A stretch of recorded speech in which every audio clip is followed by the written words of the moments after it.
Ladies and gentlemen, we are witnessing one of the most historic crash outs of the year. Trump was right about everything, and I am right about the great, big, beautiful bill. America is also going bankrupt extremely quickly. This is how I'm feeling watching the Elon Musk versus Trump thing unfold. Boy, that escalated quickly. I mean, that really got out of hand fast.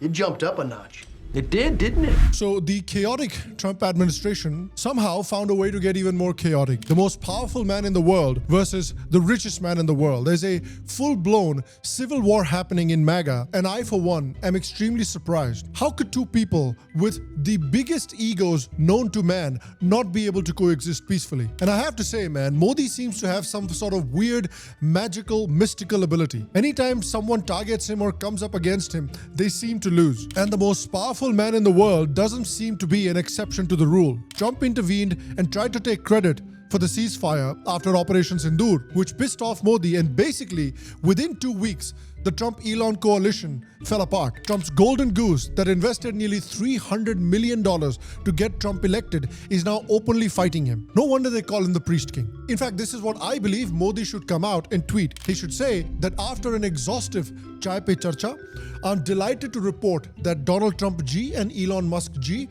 have achieved a full and immediate ceasefire thanks to India's age-old wisdom of Vasudhaiva Kutumbakam and my mediation. As I have always believed, sabka saath, sabka vikas. Basically, Elon has not been happy with the Trump and the Republicans' big beautiful bill. He believes that the bill is going to add $3 to $4 trillion to the federal debt, which he believes will be unsustainable for the US economy and is going to hurt businesses and the US economy in the long run. He criticized the bill publicly, which is the first time since Elon endorsed Trump that he has ever broken ranks with Trump. He then did an interview in which he repeated this, saying that the bill can either be big or it can be beautiful. It cannot be both. Now, anyone who's aware of who Trump is knows that there are only two things that you can spot on the earth from space. The first being the Great Wall of China and the second being Trump's ego. Everything was hunky-dory till Elon agreed with everything Trump had to say. But Trump will not abide by two things: someone taking the spotlight away from him and someone saying something negative about him. He never had a problem until right after he left. And if you saw the statements he made about me, which I'm sure you can get very easily, it's very fresh on tape. He said the most beautiful things about me. And he hasn't said bad about me personally, but I'm sure that'll be next. But I'm very disappointed in Elon. I've helped Elon a lot. So Trump fired back. And after Trump gave the statement, Elon responded, saying that without him, Trump would have lost the election and the Democrats would control the Senate and the House. He then castigated the Trump administration for having such ingratitude towards him. He even said that Republicans should think about who they want to support, him or Trump. And remember that Trump is only going to be around for 3.5 more years, whereas he, the richest man in the world, is going to be around for at least 40 more years. Then Trump responded saying Elon was wearing thin. I asked him to leave. I took away his EV mandate that forced everyone to buy electric cars that nobody else wanted, and he just went crazy. The easiest thing to save money in our budget, that is billions and billions of dollars, is to terminate Elon's government subsidies and contract. I was always surprised that Biden didn't do it. And if that was not enough, Elon then basically brought a grenade to a fistfight and said, time to drop the really big bomb. Donald Trump is in the Epstein files. That is the real reason they have not made the Epstein files public. Have a nice day, DJT. I like that he ended with have a nice day. Such catty behavior. Now this part is really curious to me because Musk is saying that he was aware that Trump's name was featured in the Epstein files, which means that he was aware that Trump was a potential PDF file. So he gave $270 million to elect a PDF file to the presidency of the United States. I don't think this is the own that Musk thinks that it is, because it makes him look horrible as well, that he supported and funded a PDF file for nearly a year. But having now made this statement, Elon Musk maybe should start packing for a trip to El Salvador. Now, Trump's threat to end contracts with SpaceX and Tesla sent shockwaves through the Wall Street. Tesla lost nearly $150 billion in market value in just one day, and Musk briefly suggested pulling the plug on the Dragon spacecraft program that supports NASA's ISS, International Space Station missions. It's going to be hilarious if Musk goes from hardcore MAGA to becoming the most woke billionaire in American history. At this rate, in a month, Musk is going to be wearing African robes and kneeling for BLM by Christmas time. And now the MAGA fan base is also split. Some are with Trump, some are with Musk. Some people are trying to play the fight down and said, it's just two alpha males that are disagreeing with each other. Some of you cannot handle two high agency males going at it, and it really shows. This is direct communication, phallocentric, versus indirect communication, gynocentric. I understand you aren't used to it. Wow.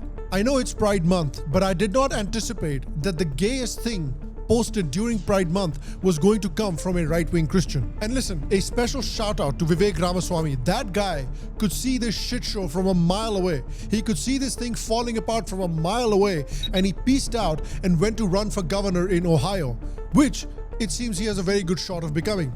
That now is one sharp cookie. So Vivek, if you're watching this, please email me and tell me which company is going to be the next Apple, or when Operation Sindoor Phase 2 is going to be. So this is an insane breakup, but ultimately I believe that this is going to be worse for Elon than Trump. Because yes, Elon Musk is the richest man in the world. He has some very successful companies, but ultimately we should learn a lesson from Game of Thrones. In Game of Thrones, Littlefinger says to Cersei, knowledge is power.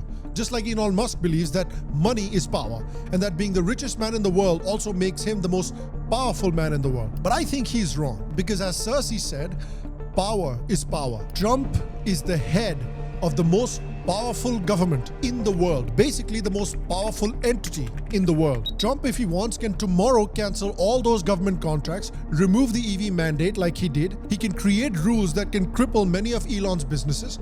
He can offer extremely favorable contracts to Elon's competitors in the car and aerospace market. He can put false cases on Elon Musk and have him investigated by the FBI if he wants. If the President of the United States decides to go after you, he will most likely win. I think the power dynamic seriously is towards Trump in this fight. And I want to talk about one more thing, which is the way that the Republicans have bungled such a historic mandate also needs to be studied for posterity. Like I said, they had received a historic mandate. Many believed that they had won the culture war. They had defeated the so-called woke left. The richest man was on their side. All the richest Silicon Valley bros were on their side. The richest man in the world and the most powerful man in the world were walking in lockstep with each other, working together to make America great again. But the problem is that this was always going to fall apart because they don't really have an ideology. Their only ideology exists to spite the leftists that they hate.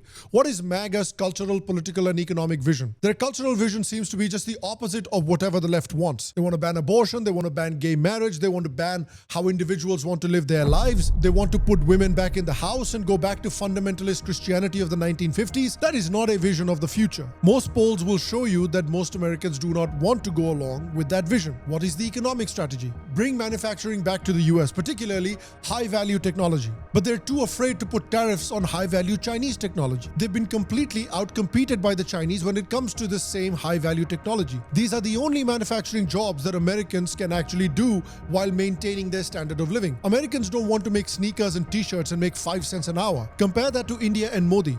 We get a lot of abuse here in India, and Modi gets a lot of abuse, and some of that definitely is justified. But I think at least Modi has a cultural and political vision for India. Hindutva is a legitimate social and political ideology and an alternative to Nehruvian secularism. It provides a framework for uniting the country under one banner. It provides a framework for ending discrimination based on religion, language, and caste. It provides a framework for rejuvenating national and cultural pride.